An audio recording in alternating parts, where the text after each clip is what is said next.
الهدى ودين الحق ليظهره على الدين كله وكفى بالله شهيدا. أشهد أن لا إله إلا الله وحده لا شريك له إقرارا به وتوحيدا، وأشهد أن محمدا عبده ورسوله صلى الله عليه وعلى آله وصحابه الطيبين الطاهرين وسلم تسليما مزيدا. أما بعد فإن أصدق الكلام كلام الله وخير الهدي هدي محمد صلى الله عليه وعلى آله وصحبه وسلم تسليما كثيرا. أما بعد. സഹോദരന്മാരെ, സൂറത്തുൽ അലഖ് കഴിഞ്ഞ റമളാനിൽ നമ്മൾ ആരംഭിച്ചു.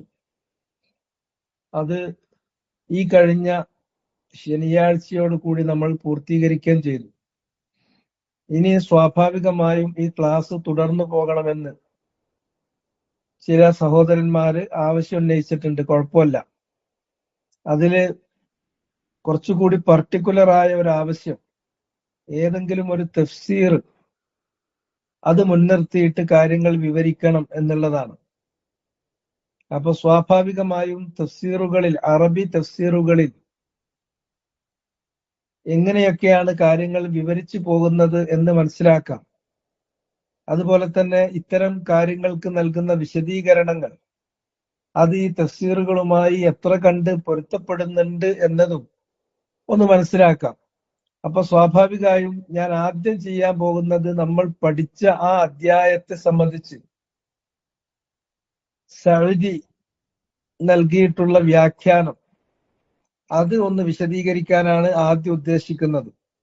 സഅദിയുടെ തഫ്സീർ അതേ രൂപത്തിൽ അൽ മക്തബത്തു ശാമില, അതാണ് ഇപ്പോ മൊത്തത്തിൽ ഇങ്ങനെ ദീനിയായ ഗ്രന്ഥങ്ങള്, അവയുടെ ഏറ്റവും വലിയൊരു ശേഖരം അതാണ്. നമുക്ക് കിട്ടാനുള്ള ഏറ്റവും പ്രാഥമികമായൊരു സോഴ്സ്, അത് ഏറ്റവും കോംപ്രഹെൻസീവ് ആയിട്ടുള്ള ഒരു സോഴ്സ് അതാണ് അൽ മക്തബത്തു ശാമില. അതിൽ കൊടുത്തിട്ടുള്ളത് ഞാൻ അതേ പ്രകാരം നിങ്ങൾക്ക് സ്ക്രീൻ ഷെയർ ചെയ്തിട്ടുണ്ട്. അപ്പൊ ഇതിൽ എങ്ങനെയാണ് കൊടുത്തിട്ടുള്ളത്, അതിന്റെ രൂപം നിങ്ങൾക്ക് കാണാം. 1 മുതൽ 19 വരെയുള്ള സൂക്തങ്ങൾ. ബിസ്മില്ലാഹിർ റഹ്മാനിർ റഹീം, അത് ഒരു അക്കം കാണിക്കുന്ന സൂക്തമല്ല. ഒരധ്യായത്തിലും സൂറത്തുൽ ഫാത്തിഹ ഒഴിച്ച് മറ്റൊരധ്യായത്തിലും, മറ്റ് 113 അധ്യായങ്ങളിൽ അത് ആവർത്തിച്ചിട്ടുണ്ട്. സൂറത്തു ബറാഅയിൽ മാത്രം അതില്ല. അപ്പോ അതിൽ സൂറത്തുൽ ഫാത്തിഹയിൽ മാത്രമാണ് ബിസ്മില്ലാഹിർ റഹ്മാനിർ റഹീം എന്നതിന്റെ നമ്പർ കാണുക. കാരണം ബിസ്മില്ലാഹിർ റഹ്മാനിർ റഹീം എന്ന വചനത്തെ സൂറത്തുൽ ഫാത്തിഹയിലുള്ള ഒരു സൂക്തമായിട്ടാണ് പരിഗണിക്കുന്നത്. മറ്റു അധ്യായങ്ങളുടെ ആരംഭത്തിൽ ഇത് വന്നിരിക്കുന്നത് ഇത് ഒരു പുതിയ അധ്യായം ആരംഭിക്കുകയാണ്, ഇതിനു മുമ്പുള്ളത് അവസാനിച്ചിട്ടുണ്ട്, ഇനി പുതിയ അധ്യായമാണ് എന്ന് അറിയിക്കാൻ കൂടിയാണ്. അതിന് മാത്രമാണ് എന്ന് തെറ്റിദ്ധരിക്കരുത്, എന്നറിയിക്കാൻ കൂടി മാത്രമാണ്. അതുകൊണ്ട് തന്നെ മുസ്ഹഫുകളിൽ അത് ഓരോ അധ്യായത്തിലെയും ആദ്യത്തെ സൂക്തമായി നമ്പർ ഇട്ട് കൊടുക്കില്ല. അപ്പോ സൂറത്തുൽ അലഖ് 1 മുതൽ 19 വരെയുള്ള സൂക്തങ്ങളും ആദ്യം ഒരുമിച്ച് കൊടുത്തിരിക്കുകയാണ്. അത് കാണാം. ബിസ്മില്ലാഹിർ റഹ്മാനിർ റഹീം, ഇഖ്റഅ ബിസ്മി റബ്ബിക്കല്ലദീ ഖലഖ്, ഖലഖൽ ഇൻസാന മിൻ അലഖ്, ഇഖ്റഅ വറബ്ബുക്കൽ അക്രം, അല്ലദീ അല്ലമ ബിൽ ഖലം, അല്ലമൽ ഇൻസാന മാ ലം യഅലം, കല്ലാ ഇന്നൽ ഇൻസാന ലയത്ഗാ അൻ റആഹു ഇസ്തഗ്നാ, ഇന്ന ഇലാ റബ്ബിക الرجع أرأيت الذي ينهى عبدا إذا صلى أرأيت إن كان على الهدى أو أمر بالتقوى أرأيت إن كذب وتولى ألم يعلم بأن الله يرى كلا لئن لم ينته لنسفعا بالناصية ناصية كاذبة خاطئة فليدع ناديه سندع الزبانية കല്ലാ ലാ തുതിഉഹു വസ്ജുദ് വഖ്തരിബ്. മൊത്തം സൂറത്ത് കൊടുത്തു. സാധാരണ കുറെ കൂടി ദീർഘമായ അധ്യായങ്ങളാണെങ്കിൽ അതിനെ പാർട്ടായിട്ടാണ് വ്യാഖ്യാനിച്ചു വരിക. ചിലപ്പോൾ വളരെ കൂടുതൽ കാര്യങ്ങളൊക്കെ പറയാനുണ്ടെങ്കിൽ ഒരായത്ത് മാത്രം കൊടുത്ത് അതിന്റെ വ്യാഖ്യാനം കൊടുക്കും. ചിലപ്പോൾ ഏതാനും ആയത്തുകൾ കൊടുക്കും, എന്നിട്ട് അതിന്റെ വ്യാഖ്യാനം പറയും. ഇങ്ങനെയൊക്കെയാണ് കണ്ടുവരിക. അതില് ഇത് മൊത്തം ഇവിടെ കൊടുത്തിട്ട് പറയുന്നു, ഹാദിഹി സൂറത്തു അവ്വലു സുവരിൽ ഖുർആനിയ്യത്തി നുസൂലൻ അലാ റസൂലില്ലാഹി സ്വല്ലല്ലാഹു അലൈഹി വസല്ലം. ഈ അധ്യായം, ഹാദിഹി സൂറത്തു, ഈ അധ്യായം അവ്വലു സുവരിൽ ഖുർആനിയ്യത്തി നുസൂലൻ, ഖുർആനിക അധ്യായങ്ങളിൽ അവതരണം കൊണ്ട് ഏറ്റവും ആദ്യം വന്നത് ഇതാണ്. അവ്വൽ എന്ന് പറഞ്ഞാൽ ഫസ്റ്റ് ഉണ്ടായിട്ടുള്ളത്. ഏതർത്ഥത്തിൽ ഫസ്റ്റ്? നുസൂലൻ, അവതരണത്താൽ. അവതരണം ഇൻ ടേംസ് ഓഫ് റിവലേഷൻ, ഇറങ്ങുക. അതിന്റെ കാലഗണന നോക്കുമ്പോൾ ആദ്യത്തേത് ഇതാണ്. ആദ്യം അവതരിച്ചിട്ടുള്ള ഖുർആനിൽ നിന്ന് ആദ്യം അവതരിച്ചിട്ടുള്ള അധ്യായമാണിത്. അപ്പൊ ഖുർആനിക അധ്യായങ്ങളിൽ അവതരണം കൊണ്ട് ഒന്നാമത്തേതാണ് ഇത് എന്നാണ് വാചകം കൊടുത്തത്. അറബിയിലുള്ള ഒരു ഭാഷാ ശൈലി നിങ്ങൾ മനസ്സിലാക്കുക. അവര് പറഞ്ഞു ഒന്ന്. ഏത് കാര്യത്തിലാണ് ഒന്നാമത്? നുസൂലൻ, നുസൂലിന്റെ കാര്യത്തിൽ, അവതരണത്തിന്റെ കാര്യത്തിൽ. അത് ഏതിൽ നിന്ന്? അസ്സുവരിൽ ഖുർആനിയ, ഖുർആനിലുള്ള അധ്യായങ്ങൾ. ഖുർആനിക അധ്യായങ്ങളിൽ അവതരണം കൊണ്ട് ഒന്നാമത്തേത് ഈ സൂറത്താണ്. അത് ആർക്ക് അവതരിച്ചു? അലാ റസൂലില്ലാഹി സ്വല്ലല്ലാഹു അലൈഹി വസല്ലം. ഇത് നമ്മൾ മനസ്സിലാക്കിയ കാര്യമാണ്. നമ്മളത് വിശദമായി തന്നെ നമ്മുടെ ക്ലാസ്സിൽ പറഞ്ഞു. ഫഇന്നഹാ നസലത് അലൈഹി ഫീ മബാദിഇൻ നുബുവ. നിശ്ചയമായും അത്, അഥവാ സൂറത്തുൽ അലഖ്, നസലത് അലാ റസൂലില്ലാഹി സ്വല്ലല്ലാഹു അലൈഹി വസല്ലം, നബി തിരുമേനിക്ക് അവതരിച്ചത് ഫീ മബാദിഇൻ നുബുവ, നുബുവത്തിന്റെ പ്രാരംഭഘട്ടങ്ങളിലാണ്. മബാദി എന്ന് പറഞ്ഞാൽ തുടക്കം. ബദഅ യബ്ദഉ, തുടങ്ങി എന്നാണ്. തുടക്കം, അപ്പൊ പ്രാരംഭം. നുബുവത്തിന്റെ പ്രാരംഭഘട്ടത്തിലാണ് ഇത് നബി സല്ലല്ലാഹു അലൈഹി വസല്ലമക്ക് അവതരിച്ചത്. ഇത് കാന ലാ യദ്രി മൽ കിതാബു വലൽ ഈമാൻ. ഇത് അപ്പോൾ, അഥവാ ഈ അധ്യായം ഇറങ്ങുന്ന സന്ദർഭത്തിൽ, കാന ലാ യദ്രി, നബി സല്ലല്ലാഹു അലൈഹി വസല്ലമക്ക് അറിയുമായിരുന്നില്ല, മൽ കിതാബു വലൽ ഈമാൻ, എന്താണ് ഗ്രന്ഥം. അള്ളാഹു കാലാകാലങ്ങളിൽ മനുഷ്യരാശിയിലേക്ക് ഗ്രന്ഥങ്ങൾ അവതരിപ്പിച്ചിട്ടുണ്ട്. അമ്പിയാക്കന്മാരെ നിയോഗിക്കുകയും അവർ മുഖേന മാനവരാശിക്ക് ഗ്രന്ഥങ്ങൾ കൈമാറുകയും ചെയ്തിട്ടുണ്ട്. പക്ഷെ ഈ കാര്യങ്ങളെ കുറിച്ചൊന്നും നബി സല്ലല്ലാഹു അലൈഹി വസല്ലമക്ക് അറിയുമായിരുന്നില്ല. എന്താണ് അള്ളാഹു ഇറക്കുന്ന ഒരു ഗ്രന്ഥം, ആ ഗ്രന്ഥത്തിന്റെ സ്വഭാവം എങ്ങനെയാണ്, ഇതൊന്നും നബിക്ക് അറിയുമായിരുന്നില്ല. വലൽ ഈമാൻ, അതല്ലെങ്കിൽ ഈമാൻ എന്താണ്, ഈമാൻ എന്താണ്, ഇസ്ലാം എന്താണ്, ദീൻ, ഒന്നും നബിക്ക് അറിയുമായിരുന്നില്ല. അറേബ്യയില് മക്ക പട്ടണത്തിൽ ഖുറൈശി തറവാട്ടിൽ ഒരു സാധാരണ ചെറുപ്പക്കാരനായി ജനിക്കുകയും വളരുകയും ചെയ്യുകയാണ് ഉണ്ടായിട്ടുള്ളത്. ജീവിതത്തിൽ സത്യസന്ധത കൈവിട്ടിട്ടുണ്ടായിരുന്നില്ല. പക്ഷെ കൂടുതൽ വിദ്യാഭ്യാസം ഒന്നും നേടാനുള്ള സാഹചര്യമില്ല. എഴുതാൻ അറിയുമായിരുന്നില്ല, വായിക്കാൻ അറിയുമായിരുന്നില്ല, നിരക്ഷരനായിരുന്നു. അതുപോലെ തന്നെ അള്ളാഹു അവതരിപ്പിച്ചിട്ടുള്ള ഗ്രന്ഥങ്ങളെക്കുറിച്ചോ അവൻ നിയോഗിച്ചിട്ടുള്ള നബിമാരെ കുറിച്ചോ സമാവിയായ മതങ്ങൾ, അള്ളാഹു അവതരിപ്പിച്ചിട്ടുള്ള മതങ്ങളെക്കുറിച്ചോ വലിയ ധാരണയൊന്നുമുള്ള വ്യക്തിയായിരുന്നില്ല. അതൊന്നും അറിയാനോ പഠിക്കാനോ സാഹചര്യം കിട്ടിയിട്ടില്ല. അതുകൊണ്ടാണ് പറയുന്നത്, ഇത് കാന ലാ യദ്രി മൽ കിതാബു വലൽ ഈമാൻ. എന്താണ് ഗ്രന്ഥം, അള്ളാഹു ഇറക്കുന്ന ഗ്രന്ഥം, എന്താണ് ഈമാൻ. ഈമാൻ എന്ന് മാത്രം ഒരു സ്ഥലത്ത് പറഞ്ഞാൽ അത് ഇസ്ലാം എന്ന് പറയുന്നതിന്റെ പര്യായം തന്നെയാണ്. ഇസ്ലാം എന്ന് പറഞ്ഞാൽ ദീനുൽ ഇസ്ലാമാണ്. ഈമാനും ഇസ്ലാമും ഒരുമിച്ച് ഉപയോഗിക്കുകയാണെങ്കിൽ തഫറഖ. ചില പദങ്ങൾ അറബിയിലുണ്ട്. ഇദ ജിത്തമഅ തഫറഖ വ ഇദ ഇഫ്തറഖ ഇജ്തമഅ. ഒരുമിച്ച് പറയുകയാണെങ്കിൽ അതിന് വേറെ വേറെ അർത്ഥം കൊടുക്കണം. അൽ ഈമാൻ വൽ ഇസ്ലാം എന്ന് പറയുകയാണെങ്കിൽ ഈമാൻ എന്ന് പറയുന്നതിന് വേറെ വിവക്ഷയാണ്, ഇസ്ലാം എന്ന് പറയുന്നതിന് വേറെ വിവക്ഷയാണ്. ഒരുമിച്ചല്ല പറയുന്നത്. ഒരിടത്ത് ഇസ്ലാം എന്ന് മാത്രം പറഞ്ഞു, ഒരിടത്ത് ഈമാൻ എന്ന് മാത്രം പറഞ്ഞു. അങ്ങനെയാണെങ്കിൽ അൽ ഇസ്ലാം ഹുവൽ ഈമാൻ വൽ ഈമാൻ ഹുവൽ ഇസ്ലാം. ഇസ്ലാം എന്ന് പറയുന്നത് കൊണ്ട് ഉദ്ദേശിക്കുന്നത് ദീനുൽ ഇസ്ലാം. അപ്പൊ നബിക്ക് ദീനുൽ ഇസ്ലാം എന്താണ് എന്നും അറിയുമായിരുന്നില്ല. എല്ലാ നബിമാരും മാനവരാശിയിലേക്ക് 1.25 ലക്ഷത്തോളം നബിമാരെ അള്ളാഹ് നിയോഗിച്ചിട്ടുണ്ട്. ആ നബിമാരെല്ലാം ദഅവത്ത് നടത്തിയിട്ടുള്ളത് ഇസ്ലാമിലേക്കാണ്.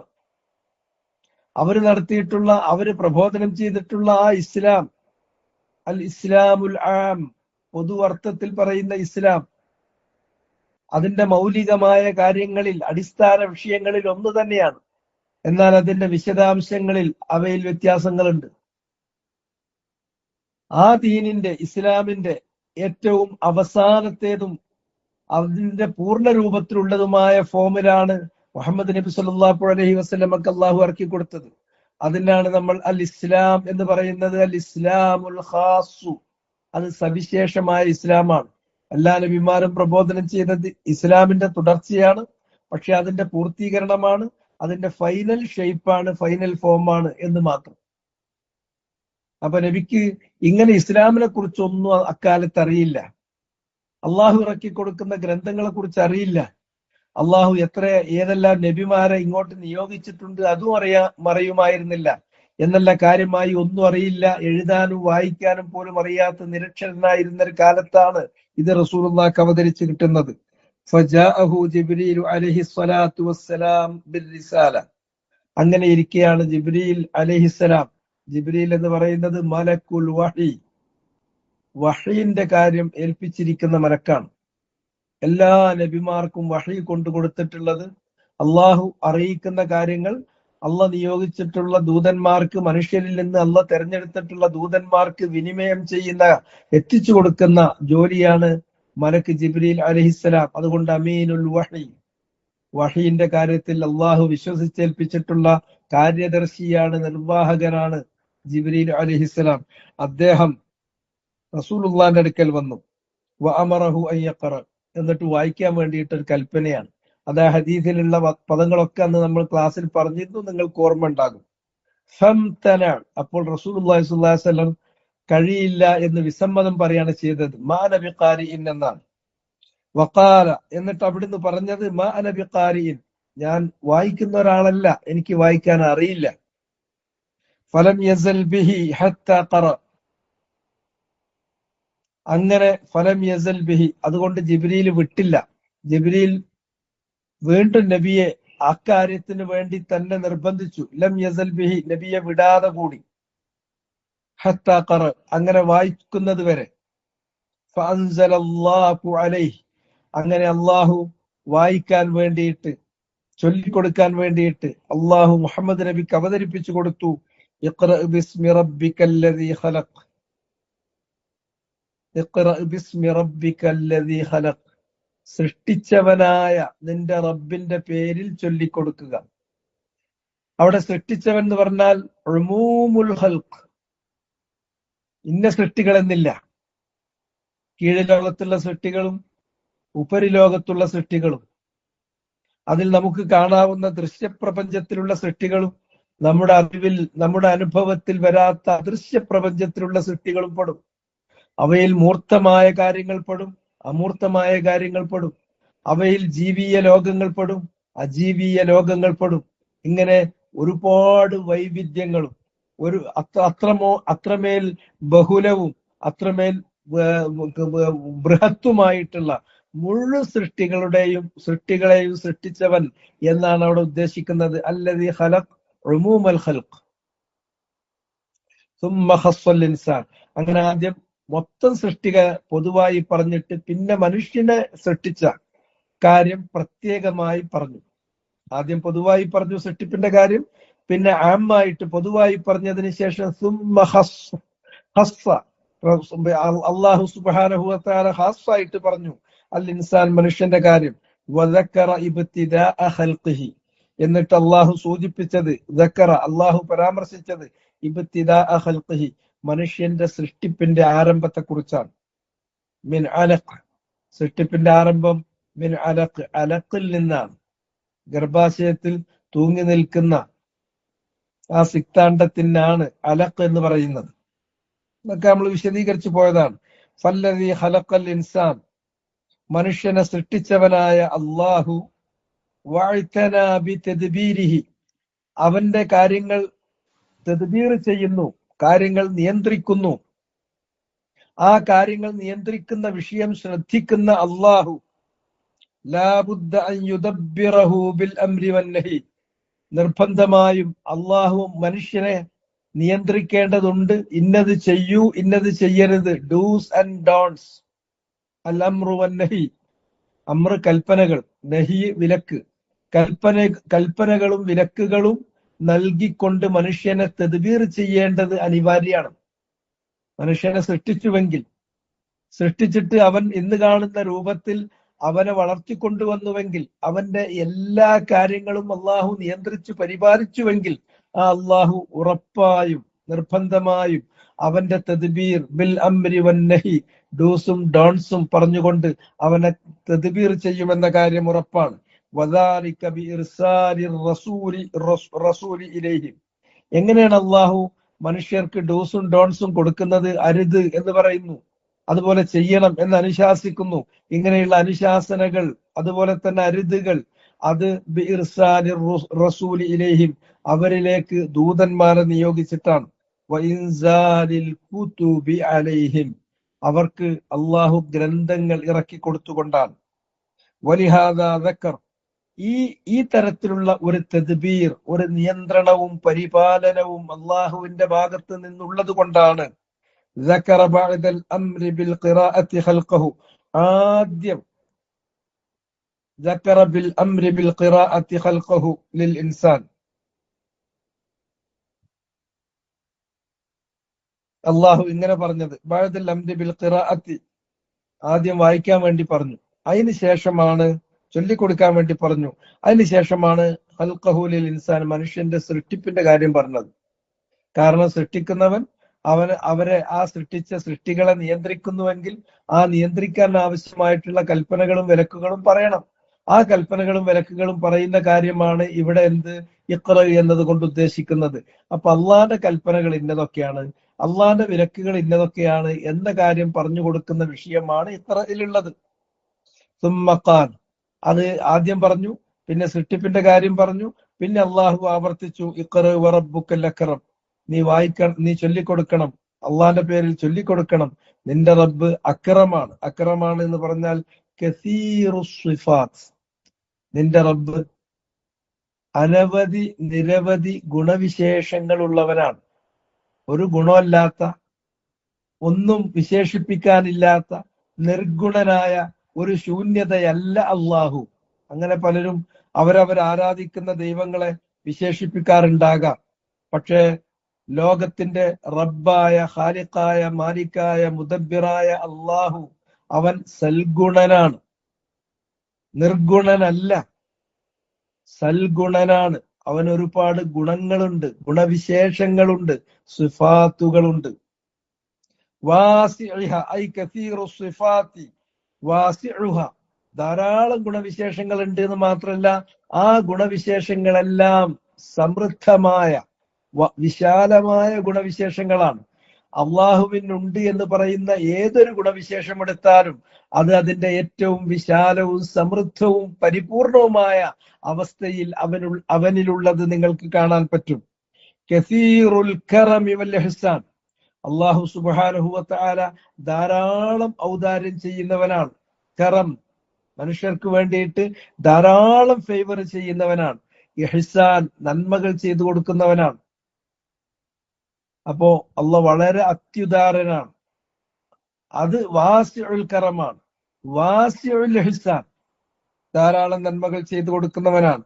വാസിഉൽ ജൂദ്, അവന്റെ ഔദാര്യങ്ങൾ, കറമ്, ഇഹ്സാന്, ജൂദ്, ഇതെല്ലാം അൽഫാൽ മുതഖാരിബത്തുൽ മആനി, അറബിയിലുള്ള പദങ്ങളാണ്.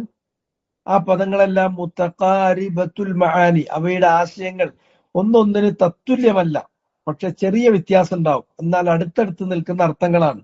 ഉദാഹരണമായി കറമ് എന്ന് പറയുന്നത് അള്ളാഹു സുബ്ഹാനഹു വ തആലയുടെ ആ ഉന്നതമായ മാന്യതക്ക് നിരക്കുന്ന, അവന്റെ ആ മാന്യതക്ക് നിരക്കുന്ന രൂപത്തിലുള്ള അവന്റെ ഔദാര്യ സ്വഭാവമാണ്. ഇഹ്സാൻ എന്ന് പറഞ്ഞിട്ടുണ്ടെങ്കിൽ സൃഷ്ടികൾക്ക് അവൻ കൊടുക്കുന്നു, അവൻ കൊടുക്കുന്ന അല്ലെങ്കിൽ അവരുടെ കാര്യങ്ങൾ ശരിപ്പെടുത്തുന്നത്, അന്യൂനമായിട്ട് കാര്യങ്ങൾ ശരിപ്പെടുത്താൻ വേണ്ടി നൽകുന്ന എല്ലാം അതിൽ ഉൾപ്പെടുന്നു. ജൂദ് എന്ന് പറഞ്ഞാൽ കയ്യും കണക്കുമില്ലാതെ പിന്നെ സമൃദ്ധമായി കൈ അഴഞ്ഞു കൊടുക്കുന്ന കൊടുക്കലാണ്. ഇങ്ങനെ ചെറിയ ചെറിയ ദഖീഖായ വ്യത്യാസങ്ങൾ ഉണ്ടാകും, പക്ഷേ അടുത്തടുത്ത് നിൽക്കുന്ന പദങ്ങളാണ്. അല്ലദീ മിൻ കറമിഹി, അങ്ങനെയുള്ള അള്ളാഹുവിന്റെ കറമിൽപ്പെട്ടതാണ്. അവൻ അവന്റെ ഒരു സൃഷ്ടിയെ, അവൻ ആദരവ് കൽപ്പിച്ചൊരു സൃഷ്ടിയെ അവൻ സൃഷ്ടിക്കുമ്പോൾ അവൻ അവരെ എങ്ങനെയാക്കണം? കാരണം സൃഷ്ടാവായ അള്ളാഹ്ക്ക് അള്ളാന്റെ കറമിന്, അവന്റെ മഹത്വത്തിന്, അവന്റെ ഔദാര്യത്തിന് നിരക്കുന്ന തരത്തിലുള്ള പ്രവൃത്തിയാണല്ലോ അവൻ ചെയ്യുക.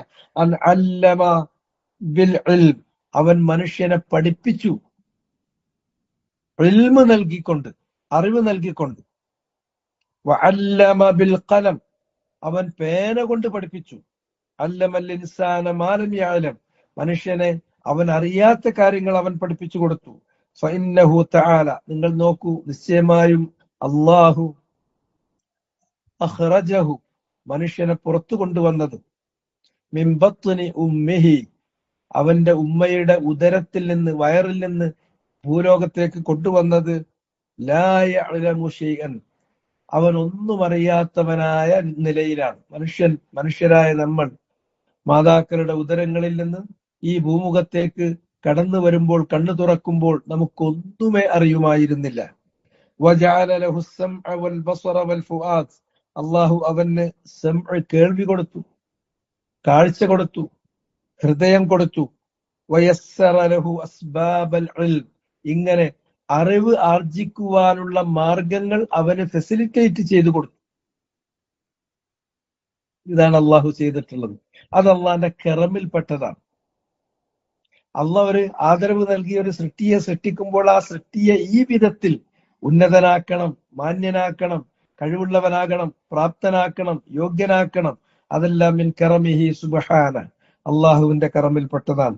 ഫഅല്ലമഹുൽ ഖുർആൻ, അങ്ങനെ അവന് പഠിപ്പിച്ചു കൊടുത്ത കൂട്ടത്തിൽ ഖുർആൻ പഠിപ്പിച്ചു കൊടുത്തു. അവന്റെ ഗ്രന്ഥം, അവന്റെ വചനങ്ങൾ, അള്ളാന്റെ വചനങ്ങൾ തന്നെ, അത് കാണാൻ, അത് വായിക്കാൻ, അത് മനഃപ്പാടമാക്കാൻ, അത് ഉൾക്കൊള്ളാൻ, അള്ളാന്റെ വചനങ്ങൾ വായിക്കാനും അത് മനസ്സിലാക്കാനും അത് മനഃപ്പാടമാക്കാനും അത് ഉൾക്കൊള്ളാനുമുള്ള അവസരം കൊടുത്തു. വഅല്ലമഹുൽ ഹിക്മ, അതിന്റെ പ്രായോഗികമായ പരിജ്ഞാനം വേറെ പഠിപ്പിച്ചു കൊടുത്തു. ഖുർആൻ എന്ന് പറയുന്നത് അത് താത്വികമായ കാര്യങ്ങളാണ് അതിലുള്ളത്. ആ താത്വികമായ പ്രശ്നങ്ങളെ എങ്ങനെ ജീവിതത്തിലെ അനുഭവങ്ങളിലേക്ക് വിവർത്തനം ചെയ്യണം, അതാണ് അതിന്റെ പ്രായോഗിക പരിജ്ഞാനം. അത് നബി സല്ലല്ലാഹു അലൈഹി വസല്ലമയുടെ സുന്നത്തിലൂടെയാണ്, റസൂലുള്ള കാണിച്ചു കൊടുക്കുന്ന അവിടുത്തെ ചര്യയിലൂടെയാണ് അതിന്റെ പ്രായോഗിക പരിജ്ഞാനം മനുഷ്യർക്ക് അല്ലാഹു പഠിപ്പിച്ചു കൊടുത്തത്. വഅല്ലമഹു ബിൽ ഖലം, മനുഷ്യനെ പേന കൊണ്ട് പലതും പഠിപ്പിച്ചു. അല്ലദീ ബിഹി തുഹ്ഫളുൽ ഉലൂം, ആ പേന കൊണ്ട് ആലേഖനം ചെയ്തു വെക്കുന്നതിലൂടെയാണ് അറിവുകൾ ഇവിടെ പ്രിസർവ് ചെയ്തു വരുന്നത്, നിലനിർത്തിപ്പോരുന്നത്. വതുലുബത്തുൽ ഹുഖൂഖ്, അത് മുഖേനയാണ് ഓരോരുത്തരും, മനുഷ്യരിൽപ്പെട്ട ചിലരുടെ അവകാശങ്ങൾ, ആ അവകാശങ്ങൾ ലബ്ത്ത് ചെയ്യുന്നത്, ഫിക്സ് ചെയ്ത് എഴുതി വെക്കുന്നത്. ഇപ്പൊ ഞാനൊരു കടം കൊടുക്കുകയാണ് ഒരാൾക്ക്, അത് എന്റെ അവകാശം പാഴായി പോകരുത്. ഞാൻ മരിച്ചാൽ, അല്ലെങ്കിൽ എന്നിൽ നിന്ന് കടം വാങ്ങിയ ആള് മരിച്ചാൽ അത് തേഞ്ഞു മാഞ്ഞു പോകാൻ പാടില്ല. അതുകൊണ്ട് തന്നെ കടം അത് എഴുതി വെക്കണം. വേറെ ഇടപാടുകൾ നടത്തുന്നു, എഴുതി വെക്കണം. അതുപോലെ തന്നെ ഞാൻ മരിച്ചാൽ എന്റെ കാര്യങ്ങൾ, ചില ഹുഖൂഖുകൾ എനിക്ക് മക്കളോടുണ്ട്, എന്റെ ഭാര്യയോടുണ്ട്, എന്റെ സഹോദരന്മാരോടുണ്ട്, ഞാൻ ഇടപെടുന്ന സമൂഹത്തോടുണ്ട്, അവരോടൊക്കെയുള്ള എന്റെ കടമകൾ അതുപോലെ തന്നെ ഞാൻ ചെയ്യേണ്ട ബാധ്യതകൾ, ഇങ്ങനെയുള്ള കാര്യങ്ങളെല്ലാം, ഹുക്കൂക്കുകളെല്ലാം അത് ലബത്ത് ചെയ്യണം, ഫിക്സ് ചെയ്യണം. അതിന് ചിലപ്പോൾ വില്ലെഴുതണം. അതൊക്കെ ഇങ്ങനെയുള്ള ആലേഖന വിദ്യയിലൂടെ നടക്കുള്ളൂ.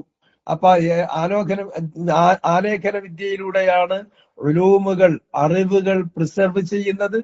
ആലേഖന വിദ്യയിലൂടെയാണ് അവകാശങ്ങൾ പാഴായി പോകാതെ അത് ഫിക്സ് ചെയ്യപ്പെടുന്നത്. മാത്രമല്ല, ഇങ്ങനെ എഴുതിയിട്ടുള്ള വരമൊഴി, എഴുതി അറിയിക്കുന്ന അറിയിപ്പുകൾ, അത് ചിലപ്പോ വരമൊഴി റുസുലൽ ലിന്നാസ്, ജനങ്ങൾക്കുള്ള ഒരു ദൂതന്റെ സ്ഥാനത്ത് അത് നിലകൊള്ളും. തനൂബു മനാബ ഖിതാബിഹിം, ഒരാൾ അല്ലെങ്കിൽ ചിലർ മറ്റു ചിലരോട് നേർക്ക് നേരെ അഡ്രസ്സ് ചെയ്യാൻ അയാൾക്ക് അവിടെ പോകാൻ കഴിയില്ലെങ്കിൽ ആ അഡ്രസ്സ് ചെയ്യാൻ നേരിട്ട് അഡ്രസ്സ് ചെയ്തതിന്റെ അതേ സ്ഥാനത്ത് അയാൾ എഴുതി കൊടുത്തയക്കുന്ന കത്തുകൾ ആ സ്ഥാനത്ത് നിലകൊള്ളും. ഫലില്ലാഹിൽ ഹംദു വൽ മിന്ന. ഈ അനുഗ്രഹങ്ങൾ, ഈ നന്മകൾ മനുഷ്യന് ചെയ്തു തന്ന അള്ളാഹുവിനാണ് എല്ലാ സ്തുതിയും. അവനാണ് എല്ലാ മിന്നത്തും, എല്ലാ അനുഗ്രഹത്തിന്റെയും ദാതാവ്. എല്ലാ അനുഗ്രഹവും നമുക്ക് നൽകിയിട്ടുള്ളവൻ അവനാണ്. അല്ലദീ അൻഅമ അലാ ഇബാദിഹി, അവൻ തന്റെ അടിയാറുകൾക്ക് നിഅമത്തുകൾ ചെയ്തു കൊടുത്തു. ബിഹാദിഹി നിഅം, ഈ നിഅമത്തുകൾ, ഈ പറഞ്ഞവയൊക്കെ, അല്ലത്തി ലാ യഖ്ദിറൂന ലഹാ അലാ ജസാഇൻ വലാ ശുക്കൂർ, അതിന് എന്തെങ്കിലും ഒരു പ്രത്യുപകാരം ചെയ്യാൻ മനുഷ്യന് കഴിയോ? അല്ലെങ്കിൽ അതിന് അർഹിക്കുന്ന വിധത്തിലുള്ള ഒരു നന്ദി ചെയ്യാൻ മനുഷ്യന് കഴിയോ? ഇല്ല. മനുഷ്യൻ എത്ര ചെയ്താലും അതിന് പകരമാവില്ല. മനുഷ്യൻ എന്ത് പ്രത്യുപകാരം ചെയ്യാൻ വിചാരിച്ചാലും ഇതിനൊന്നും പകരം ചെയ്യാൻ മനുഷ്യന് കഴിയില്ല. നന്ദി കാണിച്ചാൽ പോലും അതിന് പകരമാവില്ല. പിന്നെ അത് നന്ദിയുടെ ഒരു ടോക്കൺ മാത്രമാണ് നമുക്ക് കൊടുക്കാൻ കഴിയുന്നത്. അള്ളാഹ് നമുക്ക് ചെയ്തു തന്നിട്ടുള്ള അനുഗ്രഹങ്ങൾ അത്രമേൽ വലുതാണ്. സുമ്മ മന്ന അലൈഹിം ബിൽ ഗിന, പിന്നെ അള്ളാഹു അവർക്ക് മിന്നത്ത് ചെയ്തു കൊടുത്തു, അനുഗ്രഹങ്ങൾ നൽകി. അത് ബിൽ ഗിന, അവർക്ക് ധന്യത, സമ്പത്ത് നൽകിയിട്ട്. അതുപോലെ തന്നെ വസഅത്തി റിസ്ഖ്, സമൃദ്ധമായ വിഭവങ്ങൾ നൽകിയിട്ട്. റിസ്ഖ് ഇഷ്ടം പോലെ നൽകി.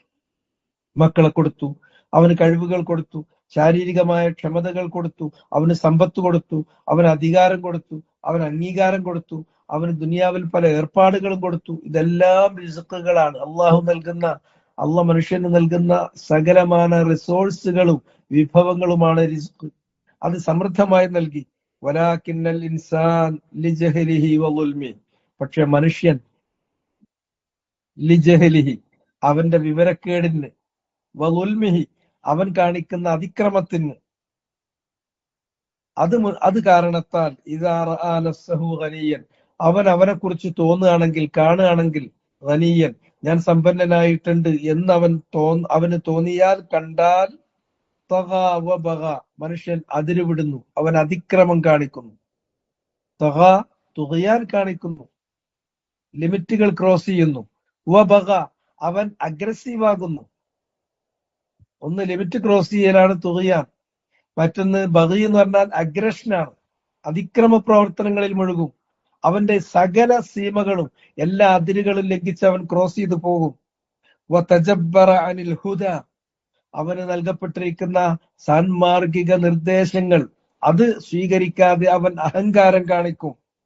വനസിയ അന്ന ഇലാ റബ്ബിഹി റുജ്അ, ഇതെല്ലാം വിട്ട് തന്നെ സൃഷ്ടിച്ച റബ്ബിന്റെ അടുക്കലേക്ക് മടങ്ങണം എന്ന കാര്യം അവൻ അങ്ങ് മറന്നു കളയുകയും ചെയ്യും.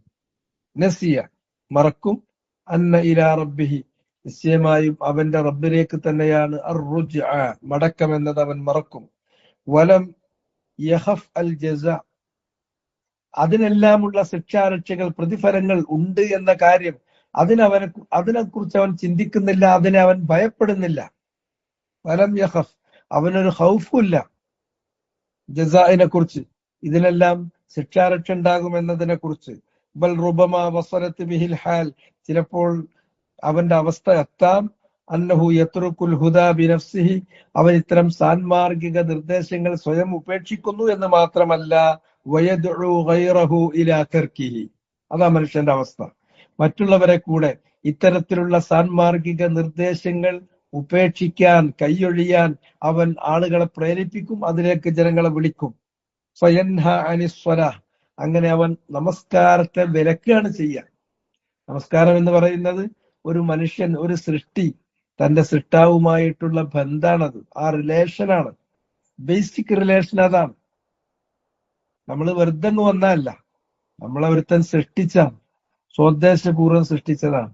ഈ കാണുന്ന ദുനിയാവ് അല്ലെങ്കിൽ ഈ ജീവിക്കാനുള്ള ഭൗതിക പശ്ചാത്തലം എന്നുള്ളത് വെറുതെ ഉണ്ടായതല്ല. അതെല്ലാം കൃത്യവും കണിശവുമായ ഒരു ആസൂത്രണത്തിലൂടെ ഒരു ലക്ഷ്യത്തിന് വേണ്ടി അള്ളാഹു ഇവിടെ സജ്ജീകരിച്ചതാണ്. ആ സജ്ജീകരിച്ചു വച്ചിരിക്കുന്ന ആ ഭൗതിക പശ്ചാത്തലത്തിലേക്ക് ഉദ്ദേശപൂർവ്വം സ്വോദ്ദേശപൂർവ്വം സൃഷ്ടിച്ച് വിട്ടിട്ടുള്ള മനുഷ്യൻ വന്നാൽ ആ സൃഷ്ടാവിനോടുള്ള കണക്ഷൻ അത് വേണ്ട വിധത്തിൽ നിലനിർത്തണം. അതിനുള്ള ആ ബന്ധം നിലനിർത്താനുള്ള വഴിയാണ് നമസ്കാരം. ആ നമസ്കാരത്തെ തന്നെ അവനങ്ങ് ഉപേക്ഷിക്കും. അതിന് അവൻ ഉപേക്ഷിക്കുക മാത്രമല്ല, മറ്റാരെങ്കിലും അത് നമസ്കരിക്കുന്നുവെങ്കിൽ, തന്റെ റബ്ബിനോട് ബന്ധം നിലനിർത്തുന്നുവെങ്കിൽ ആ ബന്ധം നിലനിർത്തരുത്, അത് മുറിക്കണം എന്നവൻ അത് വിലക്കുകയും ചെയ്യും. അനിസ്വല, നമസ്കാരത്തെ വിലക്കും. അല്ലത്തി അഫ്ളലു അഅ്മാലിൽ ഈമാൻ, അതാണ് ഈമാനിന്റെ കർമ്മങ്ങളിൽ ഏറ്റവും ശ്രേഷ്ഠമായിട്ടുള്ളത്. ഈമാൻ എന്ന് പറഞ്ഞാൽ പല ആളുകൾക്കും, ഒരുപക്ഷെ എന്റെ ശബ്ദം കേൾക്കുന്ന ആളുകളിൽ പലർക്കും ഈമാൻ എന്ന് പറഞ്ഞാൽ അത് മനസ്സിന് മാത്രല്ലേ, അത് തെറ്റിപ്പോയി. ഈമാൻ ഖൗലുൻ വഅമൽ യസീദു വയൻഖുസ്, യസീദു ബിത്ത്വഅ വയൻഖുസു ബിൽ മഅസിയ. ഈമാൻ എന്ന് പറയുന്നത് ഖൗലും വഅമൽ, അമലുമാണ്. ഖൗല് എന്ന് പറഞ്ഞാൽ നാവ് കൊണ്ട് പറയുന്ന, ഉച്ചരിക്കുന്നത്. അപ്പൊ നാവ് കൊണ്ടുള്ള ഉച്ചാരണം ഈമാനിൽ പെടും. അമല് എന്ന് പറഞ്ഞാൽ രണ്ടു തരം അമലുകൾ. ഒന്ന് അമലും ബിൽ ഖൽബ്, ഹൃദയം കൊണ്ടുള്ള പ്രവർത്തനം, ഹൃദയത്തിന്റെ വ്യാപാരങ്ങൾ, മനോവ്യാപാരങ്ങൾ, അത് പെടും. അതുപോലെ തന്നെ അമലും ബിൽ ജവാരിഹ്, മനുഷ്യന്റെ ശാരീരിക അവയവങ്ങൾ കൊണ്ട് അവൻ ചെയ്യുന്ന പ്രവർത്തനങ്ങൾ, അതും അതിൽ പെടും. രണ്ടും പെടും. അപ്പൊ മൂന്ന് കാര്യങ്ങൾ കൂടിയതാണ് ഈമാൻ. ഒന്ന് ഹൃദയം കൊണ്ടുള്ള പ്രവർത്തനങ്ങൾ, മനോവ്യാപാരങ്ങൾ. അത് മാത്രമാണ് പലപ്പോഴും ചില ആളുകൾ ഈമാൻ എന്ന് പറയുമ്പോൾ മനസ്സിലാക്കുന്നത്. അവർക്ക് തെറ്റുപറ്റി, അതവര് തിരുത്തിയേ പറ്റൂ. റസൂലുള്ള പഠിപ്പിച്ച ഈമാൻ, സ്വഹാബത്ത് ഉൾക്കൊണ്ട ഈമാൻ, അവർക്ക് ശേഷം വന്ന ഉത്തമരായ തലമുറക്കാരും പിന്നീടുണ്ടായിട്ടുള്ള ഇസ്ലാമിലെ മുഖ്യധാരയിൽ നിലനിന്ന് പോന്നിട്ടുള്ള അഹ്ലുസുന്നത്ത് വൽ ജമാഅത്തും ഈമാൻ എന്ന് പറയുമ്പോൾ അതിന് അവർ നൽകുന്ന നിർവചനം, അതിനവർ നൽകുന്ന വിവക്ഷ, അത് മൂന്ന് കാര്യങ്ങളാണ്. അതിന്റെ മുസമ്മ, അതിന്റെ വിവക്ഷയിൽ അർത്ഥപരിധിയിൽപ്പെടുന്നത് ഒന്ന് മനസ്സിന്റെ പ്രവർത്തനങ്ങൾ, അതുപോലെ തന്നെ നാവ് കൊണ്ടുള്ള ഉച്ചാരണം, പ്രഖ്യാപനം. മൂന്നാമത്തേത് ആമലും ബിൽ ജവാരിഹ്, ശരീര അവയവങ്ങൾ കൊണ്ടുള്ള പ്രവർത്തനങ്ങൾ. ഈമാൻ എന്ന് പറയുന്നത് യസീദു വയൻഖുസ്, അത് കൂടുകയും കുറയുകയും ചെയ്യുന്ന കാര്യമാണ്. എങ്ങനെയാണ് അത് കൂടുന്നത്? യസീദു ബിത്ത്വഅ, അള്ളാഹുവിന് വഴിപ്പെടുന്ന പ്രവർത്തനങ്ങളിൽ മുഴുകുമ്പോൾ ഈമാൻ വർദ്ധിക്കുന്നു. വയൻഖുസു ബിൽ മഅസിയ, അള്ളാഹുവിനുള്ള ധിക്കാരം സംഭവിച്ചു പോകുമ്പോൾ, മഅസിയത്തുകളിൽ മുഴുകുമ്പോൾ ഈമാനിന്റെ നില താഴേക്ക് പോയിക്കൊണ്ടിരിക്കുന്നു. ഇതാണ് അഹ്ലുസുന്നത്തി വൽ ജമാഅ അവർ ഈമാനിനെ കാണുന്നത്. അതുകൊണ്ട് തന്നെ ഈമാനിന്റെ കർമ്മങ്ങളിൽ, പ്രവർത്തനങ്ങളിൽ ഏറ്റവും ശ്രേഷ്ഠമായ പ്രവർത്തനം അത് നമസ്കാരമാണ്. ഇത് ഹദീസുകളിൽ വന്നിട്ടുള്ളതാണ്. ഹദീസുകൾ ഉപജീവിച്ചുകൊണ്ടാണ് ഷെയ്ഖ് സഅദി അഫ്ളൽ അഅ്മാലിൽ ഈമാൻ, ഈമാനിന്റെ കർമ്മങ്ങളിൽ ഏറ്റവും ശ്രേഷ്ഠമായിട്ടുള്ളത് എന്ന് പറഞ്ഞിട്ടുള്ളത്. യഖൂലുല്ലാഹു തആല ലിഹാദൽ മുതമർരിദിൽ ആതി, ഇങ്ങനെ ഞാൻ ഖനിയാണ്, ഇതെല്ലാം അള്ളാഹ് കൊടുത്തതാണ്, കൊടുത്തെല്ലാം കിട്ടി, അവനത് കിട്ടി, അത് ആസ്വദിച്ചുകൊണ്ടിരിക്കുമ്പോ അവനങ്ങനെ നോക്കുമ്പോ തോന്നുന്നു ഞാൻ ധന്യനാണ്, എനിക്കിനി ആരും വേണ്ട എന്ന് തോന്നുമ്പോ അവന്റെ ലിമിറ്റുകൾ ക്രോസ് ചെയ്യുന്നു. അവൻ ഒരു അഗ്രഷന്റെ ഭാവം, അതിക്രമത്തിന്റെ ഭാവം കൈക്കൊള്ളുന്നു. അവൻ സന്മാർഗ നിർദ്ദേശങ്ങൾ ഉപേക്ഷിക്കുന്നു എന്ന് മാത്രമല്ല, അത് സ്വീകരിക്കുന്ന ആളുകളെ തടുക്കുന്നു, അത് സ്വീകരിക്കരുത് എന്ന് വിലക്കുന്നു.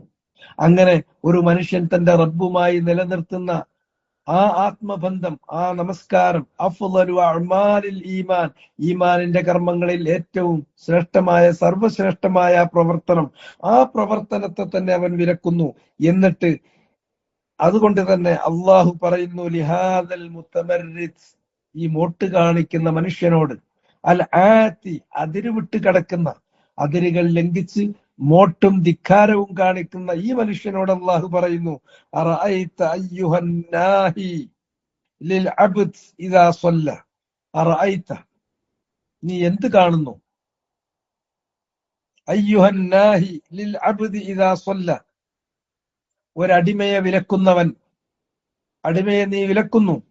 ആ അടിമ ഇദാ സ്വല്ല, അയാൾ അള്ളാഹുവിനെ അംഗീകരിക്കുന്നു, തന്നെ സൃഷ്ടിച്ച സൃഷ്ടാവിനെ അറിയുന്നു, അംഗീകരിക്കുന്നു, അവനുമായി ബന്ധം നിലനിർത്തുന്നു, അവനുമായുള്ള ബന്ധം നിലനിർത്തുന്നതിന് വേണ്ടി നമസ്കരിക്കുന്നു. അങ്ങനെ നമസ്കരിക്കുമ്പോൾ നീ അവനെ വിലക്കുന്നുണ്ടല്ലോ. ഇൻകാനൽ അബ്ദുൽ മുസല്ലി, ആ നമസ്കരിക്കുന്ന അടിയാൻ അലൽ ഹുദ, അയാളാണ് നേർവഴിയിലെങ്കിൽ നിന്റെ കാര്യം എന്ത്? നീ എന്താണ് ചിന്തിക്കുന്നത്? അലൽ ഹുദ അൽ ഇൽമു ബിൽ ഹഖ് വൽ അമലു ബിഹി. ഹുദ എന്ന് പറഞ്ഞാൽ അതിന്റെ ഡെഫിനിഷൻ അതാണ്. എവിടെ ഹുദ എന്ന് പറഞ്ഞാലും ഖുർആനിൽ അല്ലെങ്കിൽ ഹദീസിൽ അല്ലെങ്കിൽ ഇസ്ലാമിക ശരീഅത്തിൽ ഹുദ എന്ന് പറഞ്ഞാൽ മഅനാഹു അൽ ഇൽമു ബിൽ ഹഖ് വൽ അമലു ബിഹി. ഇത് ഷെയ്ഖ് സഅദിന്റെ തഫ്സീറിന്റെ പ്രത്യേകത അതാണ്. ഇത്ര കൺസൈസ് ആയിട്ട് കോമ്പാക്റ്റ് ആയിട്ട് നിങ്ങൾക്ക് കാര്യം വേറെ എവിടെയും കിട്ടില്ല. മറ്റേ കാര്യങ്ങൾ പറഞ്ഞിട്ടുണ്ടാകും, പക്ഷെ അതിങ്ങനെ പരത്തി പറയുന്നത് കൊണ്ട്, സ്പ്രെഡായി കിടക്കുന്നത് കൊണ്ട് അതിനെ നിങ്ങൾക്ക് കിട്ടൂല. മറിച്ച് സഅദിന്റെ ഒരു നിർവചന സ്വഭാവമാണ് ഉണ്ടാവുക. സഅദിയുടെ തഫ്സീറിന്റെ പ്രത്യേകത അതാ. അതുകൊണ്ട് പല സ്ഥലങ്ങളിലും അദ്ദേഹം കൊടുക്കുന്ന ഇത്തരത്തിലുള്ള അദ്ദേഹത്തിന്റെ കമന്റ്സ് മറ്റായത്തുകളിൽ, മറ്റ് ഹദീസുകളിൽ, ആസാറുകളിൽ വന്നതിന്റെ ഒരു ക്വിന്റസെൻസ് ആണ്, അതിന്റെ ഒരു രത്ന ചുരുക്കാണ്, അതിന് ഒരു ഡെഫിനേഷൻ നൽകുന്ന സ്വഭാവമാണ് ഉണ്ടാവുക. അതുകൊണ്ട് ആ അടിയാൻ ഹുദയിലാണെങ്കിലോ നീ നമസ്കരിക്കരുത്. ഇത് മുഹമ്മദ് നബിയെ അബൂജഹൽ വിലക്കുന്ന കാര്യമാണ്. മുഹമ്മദ് എങ്ങാണ്ടും ഇനി കഅബയുടെ പരിസരത്ത് വെച്ച് നമസ്കരിക്കുന്നത് ഞാൻ കാണാൻ ഇടവന്നാൽ ഞാൻ അവന്റെ പരടി ഞാൻ ചവിട്ടിയൊടിക്കും എന്നാണല്ലോ പറഞ്ഞത്. അപ്പൊ അബൂജഹല് ഈ ധിക്കാരത്തിലെത്തി, അവൻ ഹുദ ഒഴിവാക്കി. അവൻ എന്ത് ചെയ്തു? അതിനെ ഒഴിവാക്കുക മാത്രമല്ല, ആ ഹുദയിലുള്ള ഒരു മനുഷ്യനെ അഥവാ മുഹമ്മദ് നബിയെ അതിൽ നിന്ന് വിലക്കുക കൂടി ചെയ്യുന്നു. എന്നാൽ മുഹമ്മദ് നബി ഇൻകാന അലൽ ഹുദ, മുഹമ്മദ് നബി നേരായ മാർഗത്തിലാണെങ്കിലോ, ഈ നേരായ മാർഗം എന്ന് പറഞ്ഞാൽ അൽ ഇൽമു ബിൽ ഹഖ്, ഹക്കായ അള്ളാഹുവിനെ കുറിച്ച്, അള്ളാഹു ഇറക്കിയിട്ടുള്ള ഹക്കായ ദീനിനെ കുറിച്ച് വേണ്ട അറിവുമുണ്ട്. വൽ അമൽ ബിഹി, ആ അറിവനുസരിച്ചുള്ള അമൽ, പ്രവൃത്തിയുണ്ട്. അപ്പോ അൽ ഇൽമു ബിൽ ഹഖ് വൽ അമലു ബിഹി, ഹക്കിനെ കുറിച്ചുള്ള അറിവും ആ അറിവ് പ്രകാരമുള്ള പ്രവൃത്തിയും, അത് രണ്ടിനുമാണ് ഹുദ എന്ന് പറയുന്നത്. ഔ അമറ ഗൈറഹു ബിത്തഖ്വ എന്ന് മാത്രമല്ല, ഔ അമറ, ആ അടിയാൻ മുഹമ്മദ് നബി അമറ കൽപ്പിക്കുന്നവനാണ്, ഉപദേശിക്കുന്നവനാണ്, ഗൈറഹു മറ്റുള്ളവരെ, ബിത്തഖ്വ ഈ തഖ്വ പാലിക്കണം, ഈ സൂക്ഷ്മത ജീവിതത്തിൽ പുലർത്തണമെന്ന് കൽപ്പിക്കുന്നവരുമാണ്. അങ്ങനെയുള്ള ഒരുത്തനെയാണ് അവൻ അബൂജഹൽ, അല്ലെങ്കിൽ അബൂജഹലിനെ പോലെയുള്ള ആളുകൾ, ഫിർഔനുമാർ, അവർ വിലക്കുന്നതെങ്കിൽ എന്താണ് അവരുടെ കാര്യം? അവർ ചിന്തിച്ചിട്ടില്ലേ? ഫഹൽ യഹ്സുനു അയ്യൻഹ, ഫഹൽ യഹ്സുൻ, ഹസനാണോ, നല്ലതാണോ, അന്യൻഹ, അവന് അബൂജഹലിന് അങ്ങനെ വിലക്കുക എന്നുള്ളത് അതൊരു നല്ല കാര്യമാണ്. ആലോചിച്ച് നോക്കി നിങ്ങൾ, എന്തുമാത്രം വലിയ തെറ്റാണ് ചെയ്യുന്നത്, ഒരു മനുഷ്യൻ ചെയ്യാവുന്നതിൽ ഏറ്റവും വലിയ തെറ്റ്. കാരണം അവൻ എന്താ ചെയ്യുന്നത്? ഈ കാണുന്ന മുഴുവൻ പ്രപഞ്ചങ്ങളെയും, സൃഷ്ടിപ്രപഞ്ചങ്ങളെയും ഉണ്ടാക്കി, സൃഷ്ടിച്ചു, ഇല്ലാതിരുന്നൊരു ഘട്ടത്തിൽ അവയെ ഉണ്ടാക്കി കൊണ്ടുവന്നു, എല്ലാം സംവിധാനിച്ചു. അതില് ഒരു മൂലയിൽ പ്രപഞ്ചത്തിന്റെ അനന്തമായി കിടക്കുന്ന പ്രവിശാലമായ ഈ പ്രപഞ്ചത്തിന്റെ ഒരു മൂലയിൽ, ഒരു ഗോളത്തിൽ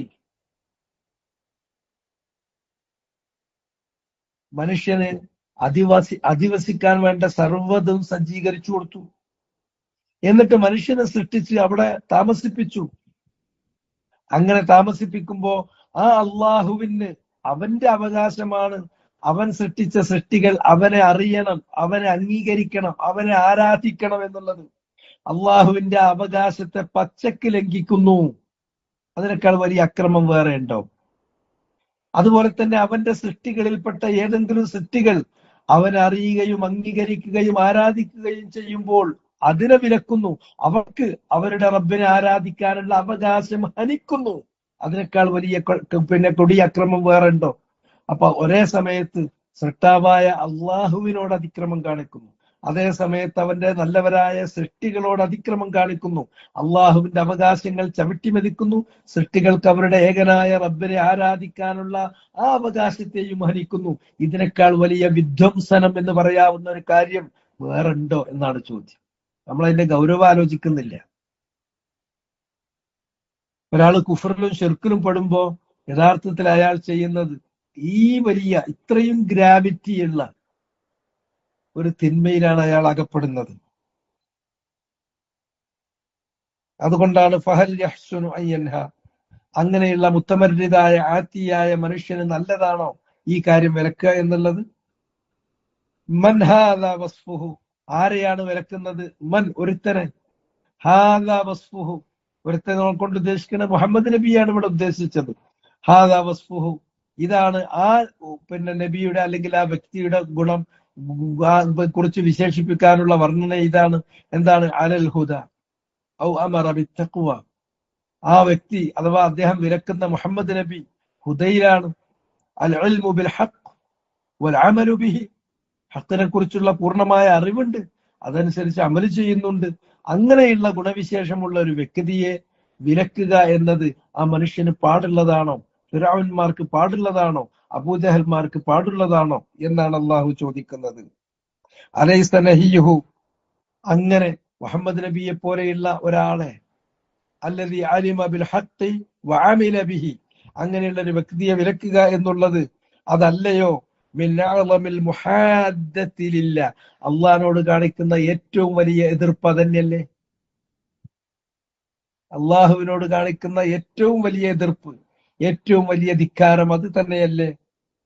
വൽ മുഹാറബ ലിൽ ഹഖ്, സത്യത്തോട് കാണിക്കുന്ന ഏറ്റവും വലിയ ഒരു യുദ്ധം അതല്ലേ? അതിൽ വലിയൊരു യുദ്ധം വേറെയുണ്ടോ? فإن النهي لا يتوجه إلا لمن هو في نفسه على غير الهدى أو كان يأمر غيره بخلاف التقوى. فإن النهي, ഇങ്ങനെ വിലക്ക്, നിസ്കരിക്കരുത്, നിസ്കരിക്കുന്നത് ഞാൻ തടുക്കും എന്നെല്ലാം പറയുന്ന ഇത്തരം വിലക്കുകൾ ലാ യതവജ്ജഹു ഇല്ലാ ലിമൻ ഹുവ, അത് ഒരിക്കലും തന്നെ ഉണ്ടായി വരില്ല ഒരുത്തനിൽ നിന്നല്ലാതെ ഹുവ ഫീ നഫ്സിഹി അലാ ഗൈരിൽ ഹുദ, അയാൾ ഫീ നഫ്സിഹി സ്വന്തം കാര്യത്തിൽ ഹുദയിലല്ല, ഔ കാന യഅ്മുറു ഗൈറഹു ബിഖിലാഫി തഖ്വ, അദ്ദേഹം അപരന്മാരെ ബിഖിലാഫി തഖ്വ, തഖ്വയുടേതല്ലാത്ത മറ്റു മാർഗങ്ങളിൽ ഉപദേശിക്കുന്ന കൽപ്പിക്കുന്ന ഒരു വ്യക്തിയിൽ നിന്നല്ലാതെ അത് ഉണ്ടാവുകയില്ല. വാചകം കുറച്ച് വളഞ്ഞതാണ്, പക്ഷെ നിങ്ങൾക്ക് മനസ്സിലാക്കാം. ഒന്നും കൂടി ഞാൻ പറയുമ്പോൾ മനസ്സിലാകും.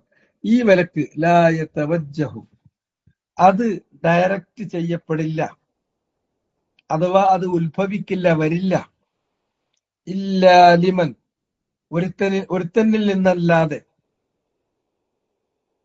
ഹുവ ഫീ നഫ്സിഹി അലാ ഗൈരിൽ ഹുദ, അയാളുടെ സ്വന്തം കാര്യത്തിൽ, അയാളുടെ ആത്മത്തിന്റെ കാര്യത്തിൽ എടുത്തു നോക്കുകയാണെങ്കിൽ അയാൾ അലാ ഗൈരിൽ ഹുദ, ഹുദയിലല്ല, ഹുദയല്ലാത്തതിലാണ്, വലാലത്തിലാണ്. അങ്ങനെയുള്ള ഒരു വ്യക്തിയിൽ നിന്നല്ലാതെ, ഒരു വ്യക്തിക്കല്ലാതെ ഇങ്ങനെ വിലക്കുക എന്നുള്ള ഒരു സ്വഭാവം കൈക്കൊള്ളാൻ പറ്റില്ല. ഔ കാന യഅ്മുറു ഗൈറഹു, അല്ലെങ്കിൽ ആ വ്യക്തി യഅ്മുറു ഗൈറഹു, മറ്റുള്ളവരോട് കൽപ്പിക്കുന്നത് ബിഖിലാഫി തഖ്വ, തഖ്വയല്ല കൽപ്പിക്കുന്നത്, തഖ്വയല്ലാത്തതാണ്. അങ്ങനെയുള്ള ഒരു വ്യക്തിയിൽ നിന്നല്ലാതെ ഈ നഹിയ് ഉണ്ടാവുകയില്ല, നഹിയ് തവജ്ജുഹ് വരില്ല എന്നാണ് പറഞ്ഞിട്ടുള്ളത്. അറഅയ്ത ഇൻ കദ്ദബ, അറഅയ്ത, നീ ചിന്തിച്ചിട്ടില്ലേ, നീ കാണുന്നില്ല, ഇൻ കദ്ദബൻ, അയാൾ കളവാക്കുന്നുവെങ്കിൽ. ആരാ കളവാക്കുന്നത്? അന്നാഹി ബിൽ ഹഖ്, ഈ സത്യത്തെ വിലക്കുന്ന, നമസ്കാരത്തെ വിലക്കുന്ന, സത്യം നിഷേധിക്കുന്ന ആ വ്യക്തി, അയാൾ കളവാക്കിയാൽ സത്യത്തെ കളവാക്കുന്നു. വതവല്ല അനിൽ അംർ, അള്ളാഹുവിന്റെ കൽപ്പനകളിൽ നിന്ന്, അനുശാസനകളിൽ നിന്ന് അയാൾ പിന്തിരിഞ്ഞു പോകുന്നു. അമാ യഖാഫുല്ലാഹ വയഖ്ശ ഇഖാബ, അങ്ങനെയുള്ള ഒരാൾ അള്ളാഹുവിന്റെ ശിക്ഷയെ ഭയപ്പെടുന്നില്ലേ, അവന്റെ ഇഖാബ്, അതുകൊണ്ട് അവൻ അനുഭവിക്കേണ്ടി വരുന്ന പരിണിതിയെ കുറിച്ച്, അതിന്റെ കോൺസിക്വൻസസിനെ കുറിച്ച് അവൻ ഭയപ്പെടുന്നില്ലേ?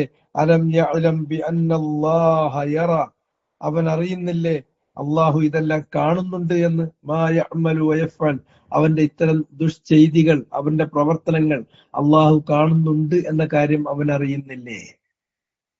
ഇതില് ഇവിടെ ഞാൻ അവസാനിപ്പിക്കുകയാണ് ഇന്ന്. ഒരു കാര്യം നിങ്ങൾ പ്രത്യേകം ശ്രദ്ധിക്കേണ്ടത്, സഅദി ഏറ്റവും കുറഞ്ഞ വാക്കിൽ വ്യാഖ്യാനിക്കുന്ന ആളാണ്. അയാൾ വ്യാഖ്യാനിക്കുന്ന, അദ്ദേഹം വ്യാഖ്യാനമായി കൊണ്ടുവരുന്ന പദങ്ങൾ അത് മിക്കവാറും മറ്റ് ആയത്തുകളിലോ ഹദീസുകളിലോ ആസാറുകളിലോ വന്നിട്ടുള്ള പദങ്ങളാണ്. അത് അതേപടി ഉപജീവിക്കുകയാണ് ചെയ്യുക. അദ്ദേഹം വളരെ സംക്ഷിപ്തമായി പറയുമ്പോൾ അദ്ദേഹത്തിന്റെ ആ കമന്റ്സ് അല്ലെങ്കിൽ കമന്ററി, അതിന് ഒരു ഡെഫിനിഷന്റെ സ്വഭാവമാണ് ഉണ്ടായിരിക്കുക.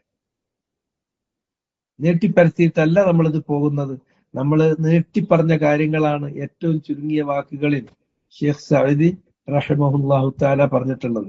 ഇവിടെ അവസാനിപ്പിക്കുകയാണ്. സുബ്ഹാനകല്ലാഹുമ്മ വബിഹംദിക് അശ്ഹദു അല്ലാ ഇലാഹ ഇല്ല അൻത അസ്തഗ്ഫിറുക വഅതൂബു ഇലൈക്.